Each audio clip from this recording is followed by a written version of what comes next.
Bonjour à tous, on se retrouve aujourd'hui pour le bilan de lecture de juillet. Je suis un peu en retard parce que je rentre de vacances et du coup j'ai pas pu le faire avant.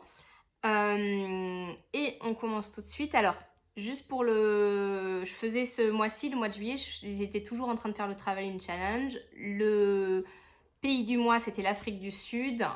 Et les deux défis, c'était commencer par le ou la, ou l'apostrophe ou les et qui commençait par et qui était basé sur des faits réels. Donc ça pouvait être des faits historiques réels, par exemple c'est quelque chose qui se situe dans la Seconde Guerre mondiale ou quelque chose qui s'était vraiment passé, genre autobiographie, ce genre de choses. Alors on commence tout de suite. En fait c'est le dernier que j'ai lu du mois de juillet, c'est Laetitia de Yvon Jablonka, qui est basé sur un fait divers, qui est en fait à la disparition, le meurtre de Laetitia Perret, qui avait 18 ans, dans la région de Nantes, il me semble. Et donc en 2011, en janvier 2011. Alors j'ai adoré. C'était un livre, c'est pas un roman, c'est vraiment une sorte de récit qui est basé dans l'histoire. Et donc en gros, il explique en quoi, déjà il présente très bien Laetitia, sa vie, sa famille, comment elle en est arrivée là, quel était son état d'esprit, etc. Donc bien sûr, c'est basé, il a jamais discuté avec Laetitia, c'est basé sur des discussions qu'il a eues avec sa sœur jumelle, avec des gens qui l'ont connue, etc. Et donc en fait, il retrace vraiment, on va dire, le décès de Laetitia, la vie et le décès de Laetitia, mais également le met dans la plus grande histoire, à savoir l'impact que ça a pu avoir sur la justice française. C'était à l'époque où Sarkozy était président et comment Sarko en fait a utilisé en fait ce fait divers et la mort de Laetitia pour faire des réformes dans la justice, etc. Et donc c'est hyper intéressant. D'un point de vue... D'ailleurs, j'ai pas dit, mais Yvan Jablonka, il est historien à la base, il est écrivain et historien.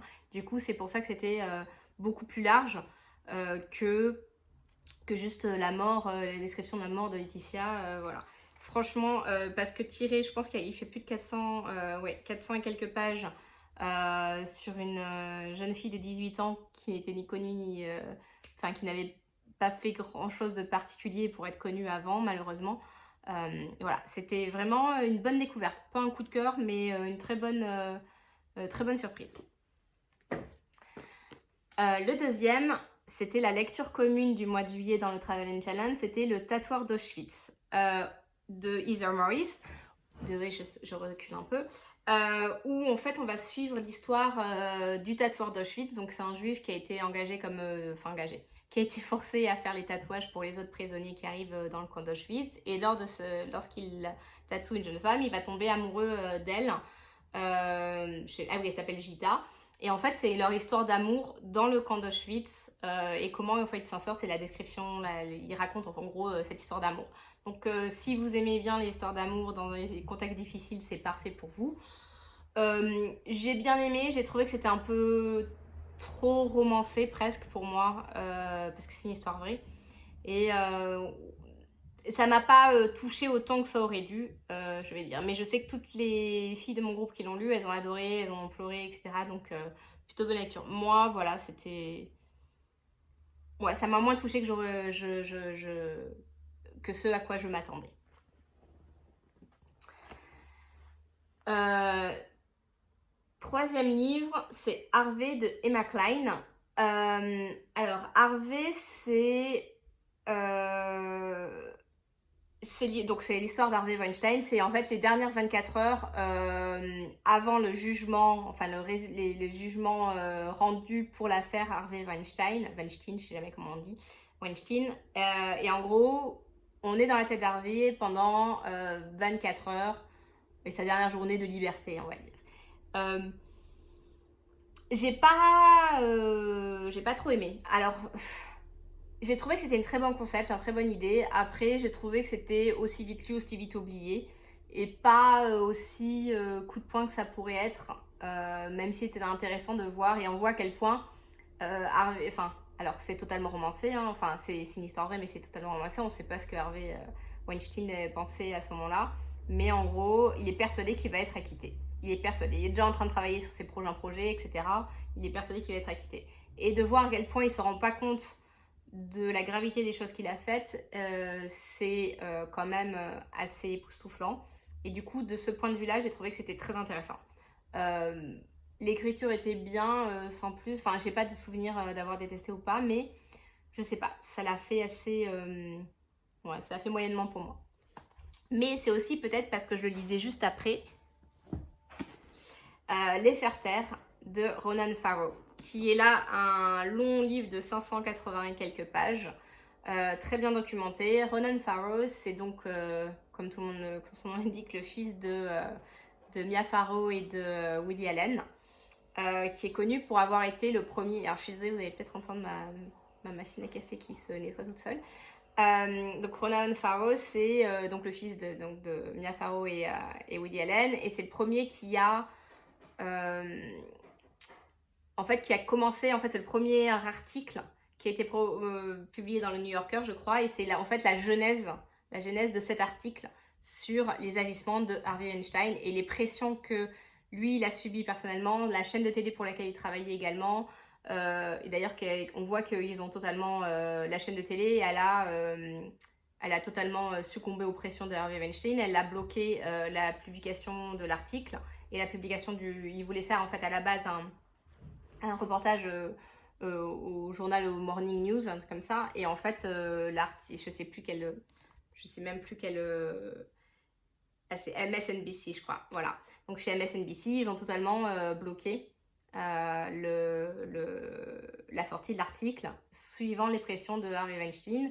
Donc c'est extrêmement bien documenté. Je pense qu'il y a 30 pages de références pour expliquer tous les enregistrements, d'où il vient, comment, ses sources en fait et sur quoi c'est basé. Et du coup c'est extrêmement intéressant. Ça se lit vraiment presque comme un thriller, mais je pense que c'est à peu près ce qui... Ça me fait penser peut-être je l'ai pas lu et j'aurais bien aimé le lire, Les Hommes du Président sur l'affaire du Watergate. Et en gros, c'est un peu ça. C'est comment des pressions de Hollywood sur les chaînes de télé new-yorkaises, sur les news, etc. Et comment c'est fait. J'ai trouvé ça très intéressant. C'est pas du tout un roman, donc du coup, c'est vraiment un récit. Donc si ça vous intéresse pas, laissez passer, mais c'était passionnant. Voilà, enfin pour moi. Et je pense que c'est pour ça que Harvey après m'a moins plu, parce que j'ai lu juste après en me disant voilà, je voulais voir l'autre côté. Et il y en a un, après je compare deux choses qui sont pas comparables. Il y en a un, c'est vraiment un récit. L'autre, c'est imaginaire de ce qu'il a pu ressentir. Autre roman, donc c'est pas un roman, autre récit. Donc j'ai lu beaucoup de récits vu que c'était le thème et le défi, c'était de lire des choses réelles. Et donc j'ai lu Invictus. Alors je suis hyper fan, vous voyez en couverture, c'est le livre avec Matt Damon. Et j'ai un trou.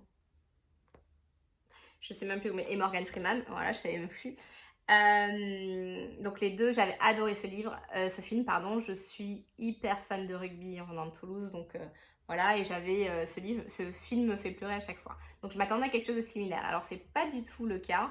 La Coupe du Monde de rugby n'arrive que dans les 50 dernières pages, mais c'est beaucoup plus analytique sur pourquoi et comment Nelson Mandela en fait a utilisé le sport et le symbole du rugby, qui était très fort chez les Afrikaners, pour essayer de créer une nation unique et une nation, on va dire, rassemblée en Afrique du Sud. C'est du coup très très intéressant sur si... Moi je connaissais pas grand chose de l'Afrique du Sud pour être honnête. Bien sûr je connaissais Nelson Mandela, je savais qu'il y avait eu... voilà, mais j'avais pas autant de notions de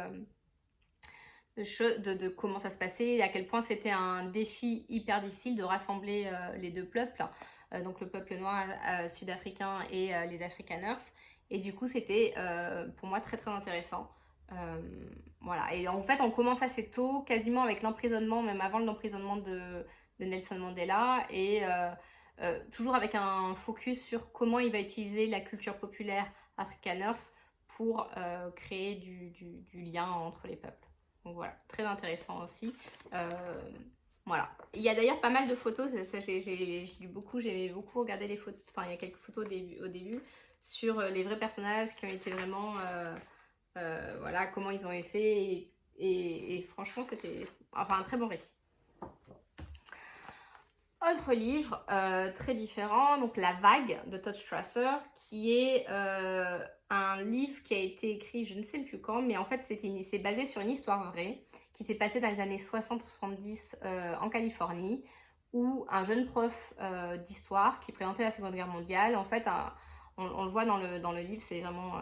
les élèves, en fait, ne comprennent pas comment tout un peuple, donc le peuple allemand, a pu suivre Hitler pendant la Seconde Guerre mondiale et l'adouber, etc., pour qu'il fasse tout ce qu'il a fait. Et en gros, comment une dictature peut se mettre en place. Et en fait, il fait une sorte de jeu qui répondent, voilà, il fait une sorte de jeu, c'est un mouvement expérimental qui s'appelle la force par la discipline, la force par la communauté, la force par l'action. Et en fait, en quelques jours, ça se prend très vite, tout le monde se prend au jeu et en fait, on se retrouve avec une véritable microcosme totalitaire, comme ils disent, dans un lycée, et même le professeur se fait dépasser.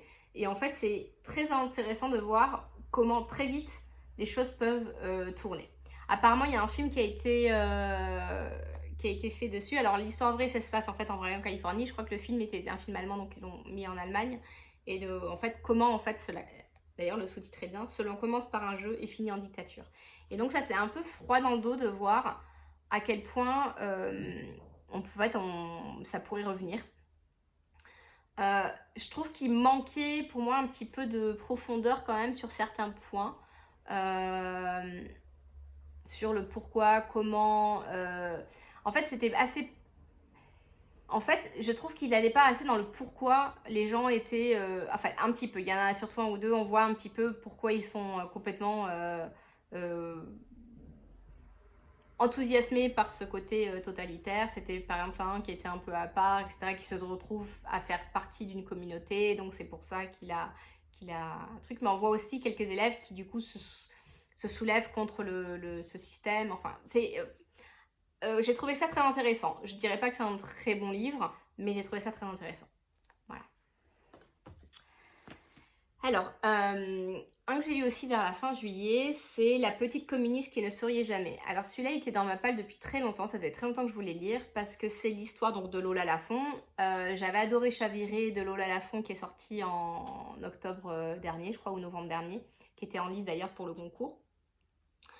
Et là, c'est La petite communiste qui ne souriait jamais, c'est l'histoire de Nadia Comaneci. Alors, je ne sais pas si vous savez, moi j'ai appris parce qu'il y a un super podcast qui est sur comment en fait les livres sont écrits. Et donc en fait, c'est des entretiens de plusieurs... de 30 minutes, ça a fait 3 entretiens de 30 minutes que j'ai écouté de Lola Lafont qui expliquait comment elle avait écrit ce livre. Et en fait, dans ce podcast, j'ai appris que Lola Lafont avait vécu son enfance en Roumanie. Donc en fait, elle parle roumain, elle a été là à ce moment-là, enfin un peu plus... Ouais, elle y était dans les années 80, donc... Et elle a eu des entretiens avec Nadia Comaneci, avec sa famille, elle a visité des endroits, etc. Donc c'est très documenté aussi. Et c'était génial. L'écriture de Lola Lafont, si vous n'avez jamais lu, je vous le recommande fortement. C'est vraiment une écriture qui est hyper travaillée, qui est hyper... mais simple, hein, c'est pas quelque chose de lourd. Ou moi, j'aime pas trop quand c'est trop travaillé, trop truc. Mais c'est travaillé dans le sens où elle utilise vraiment les phrases et les mots de manière à faire passer le sentiment qu'elle veut mettre derrière. Donc, ça peut être des descriptions, des choses très... avec des mots simples, des phrases très courtes, etc. Quand elle veut montrer la pression qui monte, accélérer le rythme cardiaque, etc. Et du coup, enfin moi j'adore son écriture. Et le deuxième point, c'est que j'adore Nadia Comaneci. Je pense que comme toute une génération d'enfants des années 80, on a tous vu, il y avait le Nadia qui était sorti en 1984, qui est passé, et je pense qu'on l'avait en cassette vidéo nous, et on l'a regardé des millions de fois avec ma soeur, et je faisais toujours le Nadia Comaneci, là, comme ça, vous voyez. Hop, hop, le salut avant de monter. Et en fait, j'ai mis beaucoup de temps à lire ce livre, parce que à chaque phrase, j'avais envie de regarder la vidéo vraie de ce qui s'était passé en fait sur YouTube, de regarder quand il y a eu le Perfect 10, donc un 10, c'était le premier 10 de l'histoire des Jeux Olympiques et en gymnastique, et du coup ils avaient même pas, ça je connaissais l'histoire à cause de Nadia, et en fait j'ai voulu re-regarder la routine qu'elle avait faite, qu'est-ce qu'elle avait fait au sol, au bar asymétrique, etc. Et du coup j'ai passé mon temps à regarder les références à la gymnastique sur YouTube, D'ailleurs, mon algorithme YouTube est totalement pourri parce que maintenant, il me propose que des trucs de gymnastique. Mais franchement, c'était hyper intéressant. Et si vous aimez la gymnastique, si vous avez vu Nadia.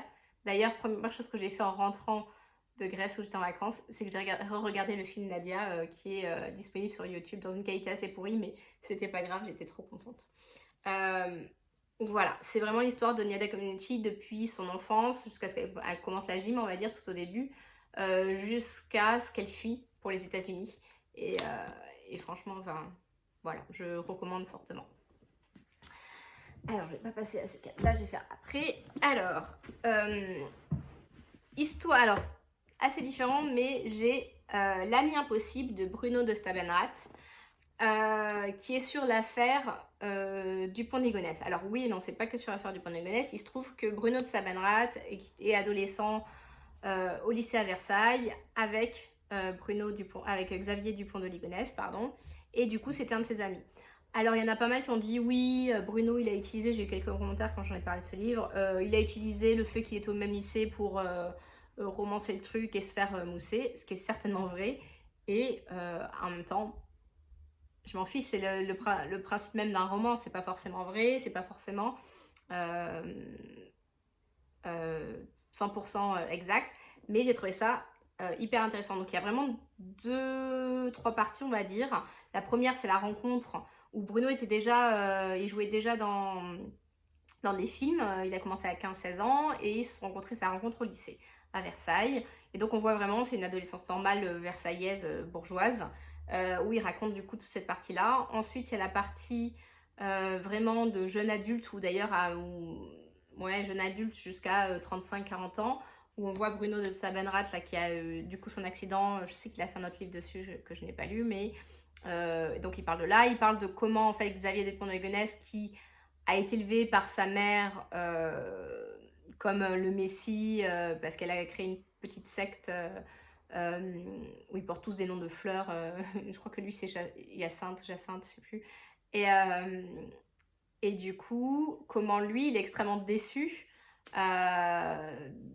de, en fait, se rendre compte que c'est peut-être pas vrai, que c'est peut-être pas le Messie, qu'il va peut-être pas avoir tout l'argent de la secte, qu'il va peut-être pas être un... Parce que oui, tout le monde doit mourir, et les seuls qui vont survivre, c'est ceux qui sont adhérents à la secte. Vu qu'ils sont 10, ça commence à être un peu compliqué. Bon, peu importe. Et la dernière partie qui est vraiment sur l'affaire du Pont de Ligonnès et le drame qui en découle. Donc, si vous avez déjà lu... En fait, honnêtement, le Society de l'été dernier... D'ailleurs, j'ai vu qu'il était sorti en livre. Ils ont fait un livre basé sur le Society. Il y a déjà beaucoup de choses. Vous aurez déjà beaucoup de choses. Là, ce qui était intéressant, c'est de voir quelqu'un qui connaît ou qui est ami avec Xavier Dupont de Ligonnès, de dire est-ce que c'est possible qu'il ait fait ça et comment vous sortiriez si c'était votre meilleur ami qui tuait toute sa famille. Bon, en tout cas, j'ai beaucoup aimé l'écriture, j'ai beaucoup aimé les 3 parties du récit. Peut-être celle du milieu, celle où je me suis le plus embêtée. Je sais pas. Il y a des moments, j'ai trouvé des petites longueurs quand même, mais globalement, j'ai quand même beaucoup aimé ce livre. Ouais, j'ai beaucoup aimé. Mais, et je me dis si c'est pas vrai, enfin, sur la partie forcément du drame, c'est vrai, mais toutes les petites anecdotes qu'on peut avoir, si c'est pas vrai, c'est pas grave. Franchement, moi, j'ai beaucoup aimé. Un autre coup de cœur, ouais, je pense que c'est un coup de cœur, ouais, en tout cas une très bonne lecture, c'est L'Empereur Blanc de Armelle Carbonel. Alors, en fait, je lis beaucoup de choses différentes, j'ai des goûts assez éclectiques, mais en fait, mon truc de prédilection, vraiment ce que j'adore plus que tout, ce sont les polars qui font un peu peur, et les trucs limite à l'horreur. Donc j'ai une passion pour Stephen King, j'ai lu tous les King quand j'étais ado, enfin plutôt vieille ado, en jeune adulte. Là, je suis en train de relire ça en ce moment, enfin de réécouter ça en audio, qui est un de mes King préférés. Voilà, donc j'aime bien ce genre un peu, et j'ai adoré tout ce qui est Thomas Harris, Dragon Rouge, les Hannibal Lecter, etc. Tout ça, voilà, c'est mon truc. J'ai pas trop lu de Maxime Chatham, mais je me dis là, il faudrait peut-être que je le réécoute, enfin que j'en lise, pardon, parce que par exemple, j'ai écouté, je sais même plus comment il s'appelle. Je sais plus comment il s'appelle, un livre de Maxime Chatham, qui d'ailleurs, en réécoutant ça, me dit c'est que t'es quand même fortement pompé sur ça. Je crois que c'est Le Signal. Ouais, je crois que c'est Le Signal. Et c'est fortement pompé sur ça. Ça a beaucoup de références à ça. Que j'avais vu un peu au début, mais en réécoutant ça, c'est clairement une référence. Donc tout ça pour dire que ce genre de livre, un peu horreur, thriller qui fait peur, c'est mon truc, j'adore ça. J'en lis de moins en moins, mais parce que j'en trouve de moins en moins. Et là, je suis contente parce que c'est un très bon opus. Donc, c'est L'Empereur Blanc de Armel Carbonell chez Mazarine Thriller.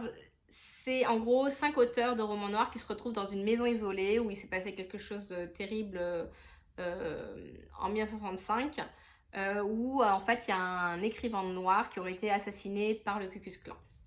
Alors que lui, oui, avec sa famille, etc. Et il y en a qui disent que c'est lui qui a tué sa famille avant, enfin bon, peu importe.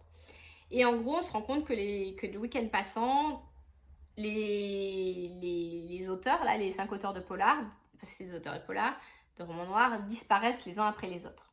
Donc c'est un petit peu une sorte de petit nègre angoissant. Et c'est quand même... en fait, du coup, j'ai trouvé la fin avant, mais ça m'a pas gâché le plaisir. C'est-à-dire que j'ai assez vite, je pense dans la première moitié, j'ai compris ce qui se passait. En particulier, je vais pas vous dire à quel moment, sinon vous allez voir, mais il y a un moment où j'ai eu confirmation que c'était ça. Et ça m'a pas du tout gâché la lecture. Je pense que ça fait aussi, moi ça m'a beaucoup rappelé un film très connu aussi qui utilise le même ressort dramatique, mais en lecture très bien faite. Enfin, si vous aimez le genre de thriller un peu qui fait peur, ça fait pas très peur hein, quand même, faut pas, voilà, mais bah, j'aime bien. Ouais, c'était vraiment un très bon opus. J'avais déjà lu Criminal Loft de Armel Carbonell, je me rappelle pas tant que ça, il faudrait que je le relise, je pense, il y a quelques années, mais voilà, très bon opus.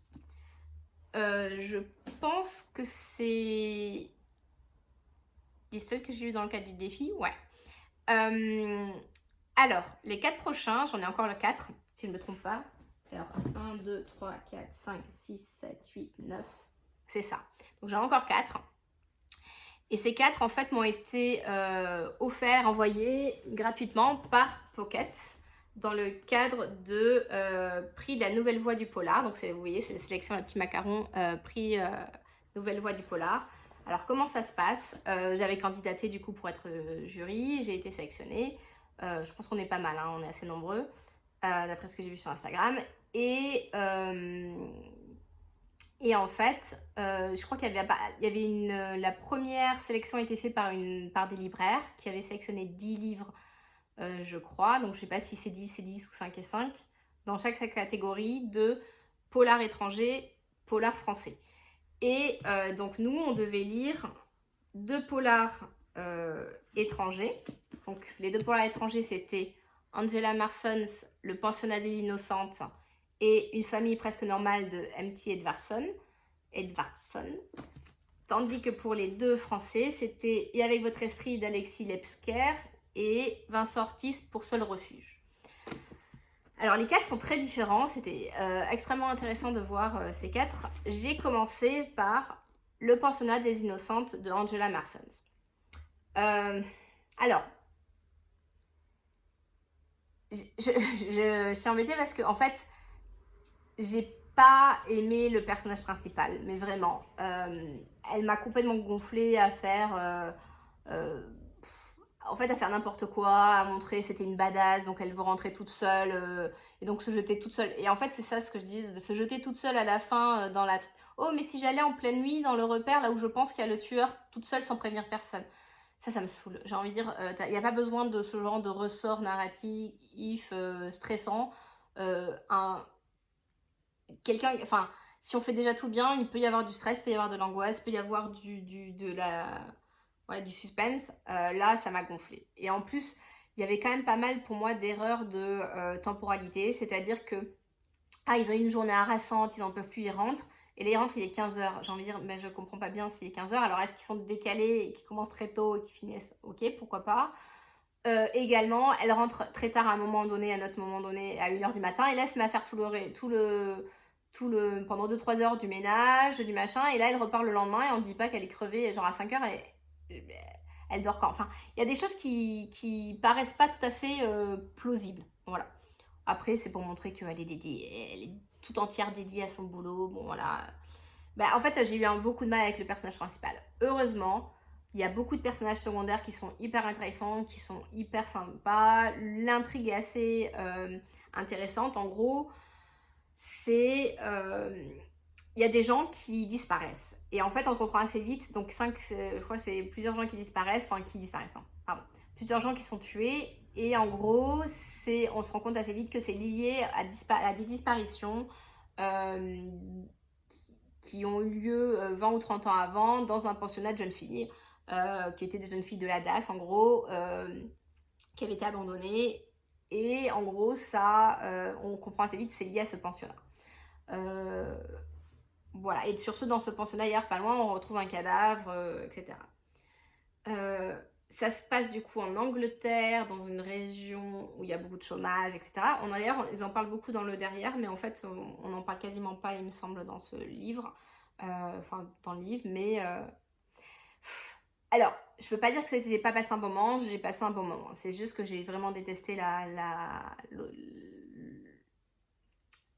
l'héroïne. Du coup, ça pose un petit souci. Mais le reste des personnages est vraiment, vraiment génial. Voilà. Bon, vous aurez compris. Par contre, le deuxième qui était en lice pour le meilleure voix, du coup, prix Nouvelle Voix du polar étranger, c'est vrai que j'avais déjà, en fait, ils me l'ont envoyé, mais j'avais déjà, parce que j'avais eu dans le cadre d'un... Enfin, je l'avais eu en cadeau. Et c'est Une famille presque normale de M.T. Anderson. Et dans ce livre, il y a trois sous-parties, trois parties. La première, en fait, on a l'histoire du point de vue du père. La deuxième, on a l'histoire du point de vue de la fille. Et le dernier, on a l'histoire du point de vue de la mère. En gros, qu'est-ce qui se passe ? Le père est pasteur, la mère est avocate. Il y a une fille de 19 ans qui est un peu particulière, qui a une meilleure amie, je ne sais même plus comment elle s'appelle. Et en gros, un jour, la fille de 19 ans est arrêtée pour un meurtre. Je vous en donne un peu plus mais que ce qu'il y a derrière, mais en gros, on le sait assez vite. Et on se demande, donc en fait, on voit comment le père a pris la nouvelle, comment la fille prend la nouvelle et comment la mère prend la nouvelle. Et en fait, bon, je vous laisse découvrir le reste, mais j'ai adoré. J'ai vraiment beaucoup aimé. Au final, la partie avec le père, c'est peut-être ce qui m'a le plus gonflé. On voit qu'il est maladroit dans sa démarche, dans la manière de faire les choses. Mais la partie avec la fille et la partie avec la mère m'ont vraiment convaincue et j'ai adoré ce roman. Donc les deux derniers qui étaient en lice pour le meilleur français. Donc j'ai commencé par Pour seul refuge de Vincent Ortiz, qui est en fait en gros une sorte de... C'est pas un huis clos parce qu'il y a aussi une autre histoire, mais en fait il y a l'histoire principale qui est un huis clos en pleine montagne pendant une tempête de neige dans le Montana. Je crois que c'est dans le Montana, ouais. Et en gros... ils disent un jeune indien accusé de viol avec torture et le juge qui l'a condamné. En fait, il y a quelqu'un qui va enlever en gros le juge et le jeune indien qui ont été accusés de viol avec torture, et il va les obliger ensemble, on ne sait pas pourquoi, comment, ce mec va les obliger en fait à faire une randonnée quasiment mortelle, en ayant donné à chacun des informations différentes, et ils doivent arriver jusqu'à la fin pour s'en sortir en gros. En parallèle, on va suivre l'enquête de police qui part à la recherche du juge avec la femme. Alors, j'ai beaucoup aimé la partie, je pense que j'ai beaucoup aimé la partie justement d'essayer, en fait, je comprenais pas pourquoi et je trouve que ça c'est bien fait. J'ai vraiment pas vu le pourquoi, enfin, j'ai essayé de comprendre le pourquoi, mais j'ai pas tout vu. Alors, désolée. Hop, ça sonne. Et j'ai beaucoup aimé du coup la partie où ils sont tous les deux, où ils doivent s'entraider et se découvrir, le juge et le jeune indien, pour survivre. Ça, j'ai vraiment bien aimé. Ça fait un peu... Il y a un côté Shining d'être perdu comme ça au milieu d'une tempête. Voilà, donc j'ai assez aimé ça. La partie haute, je trouve il manquait vraiment de développement. En fait, j'ai fini le livre sans avoir toutes les réponses, je trouve, aux questions que je me suis posées, qui avaient été posées. Du coup, ça m'a un peu embêtée. J'aurais préféré qu'il y ait un peu plus de réponses et un peu plus que la fin soit un peu plus fouillée, pourquoi, comment, et un peu plus d'informations. Et on finit un peu sur on sait pas sûr, est-ce que c'est l'hiver du cochon, et ça m'embête un peu. J'aime pas quand on sait pas. J'aime pas quand on sait pas, surtout pour un thriller. Pour d'autres choses, pour des romans qui invitent à réflexion, why not? Pour un thriller, ça m'énerve. Voilà. Le dernier que j'ai lu, c'était Avec votre esprit. D'ailleurs, il a un peu morflé parce qu'il y avait beaucoup de vent à Mykonos où je l'ai lu. Et enfin bon, peu importe. Et donc c'était Et avec votre esprit d'Alexis Lepsker. Alors, je l'ai gardé en dernier parce que je savais que ça allait me plaire. C'est un polar scientifique. Un peu de science s'éloigne de Dieu, mais beaucoup y ramène. Donc c'est... alors, c'est sur ces mots de son assassin qu'en pleine fac de Strasbourg, un prix Nobel de chimie se voit férocement massacré et dépouillé de son cerveau. 4 jours plus tard, dans la région lyonnaise, un célèbre physicien disparaît. Donc en gros, pour le lieutenant Verne, pro du poker et obsédé de mathématiques, la probabilité qu'il s'agisse d'une coïncidence n'excède pas 15%. Alors, j'ai adoré, en fait, on va suivre, c'est des scientifiques de renom français qui disparaissent les uns avec les autres. Certains disparaissent, d'autres non. Et donc vous voyez, et en fait j'ai adoré le couple d'enquêteurs. Donc il y a 2 histoires en parallèle, donc il y en a un qui va se rejoindre assez vite, et donc c'est le lieutenant Verne avec une autre, je me rappelle plus son nom déjà, mais et j'ai adoré le côté poker et mathématiques, en fait probabilité qu'il met dans toutes ses déductions, la probabilité que blablabla, et il va prendre ses décisions en fonction de ça. J'ai trouvé ça en fait d'un point de vue scientifique, je pense que je fonctionne comme ça aussi, donc je trouve ça génial. Ça m'a beaucoup plu. Et par contre, j'ai juste un petit bémol. J'aurais bien aimé qu'il y a une deuxième enquête donc, sur le prix Nobel qui a été tué. Et en fait, on n'a jamais vraiment de... Même s'ils se contactent, en fait, on n'a vraiment jamais de... Les 2 histoires, en fait, oui, elles arrivent, mais les enquêteurs ne travaillent pas ensemble. Et du coup, je trouve que ça m'a un peu manqué. Mais oui, elles sont liées, ils le comprennent assez rapidement. Et voilà, c'était intéressant. Mais... j'ai vraiment adoré j'ai rigolé beaucoup. Les 2 des 3 personnages principaux sont enfin moi m'ont beaucoup fait rire. Ils ont un humour noir très particulier, et du coup ça m'a beaucoup fait rire. Le côté scientifique, en plus, j'ai trouvé, moi ça m'a plu. Je trouve que la recherche en France était assez bien décrite. Donc ouais, non, un très bon polar de mon point de vue. Et je crois que ce sera tout pour le mois de juillet. Donc j'espère que certaines de mes lectures vous auront inspiré, et si c'est le cas, n'hésitez pas à me le dire. Au revoir.